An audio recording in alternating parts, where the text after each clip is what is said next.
आपण पाहताय आसरा मीडिया, वाचाल तर वाचाल। धारदार शस्त्राने मारहाण करून फिर्यादीला गंभीर जखमी करणाऱ्या आरोपी महिलेची न्यायालयाने आरोपी वकिलांचा प्रभावी युक्तिवाद ग्राह्य धरून निर्दोष सुटका केली। याबाबत सविस्तर उत्तर असे की बोरगाव मंजू येथील रहिवासी आरोपी सताबाई गुलाबराव वारके यांनी प्रजासत्ताक दिनाच्या दिवशी त्यांच्या शेजारी राहणाऱ्या दोन इस्मांवर भांडणात धारदार शस्त्राने हल्ला करून त्यांना जखमी केलं होतं। तर एकाच्या डोक्यात वीट हाणली होती, तसेच हाताला चावा घेऊन हाताचा लचका तोडला होता। त्यामुळे फिर्यादी गंभीर जखमी होऊन मोठा रक्तस्राव झाला होता। त्यानंतर आरोपी सताबाई वारके यांनी फिर्यादींना उभे जाळून टाकून जीवे मारण्याची धमकी दिली होती।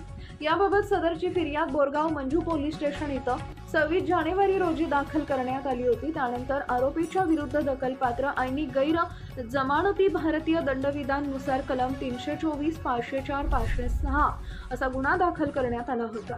त्यानंतर आरोपीला अटक करून जेलमध्ये रवानगी करण्यात आली होती। काही दिवसानंतर आरोपीची जामिनावर सुटका करण्यात आली। त्यानंतर सदर खटला हा पोलिसांनी चार्जशीट दाखल करून आरोपपत्र दाखल करून न्यायालयासमक्ष ठेवला होता।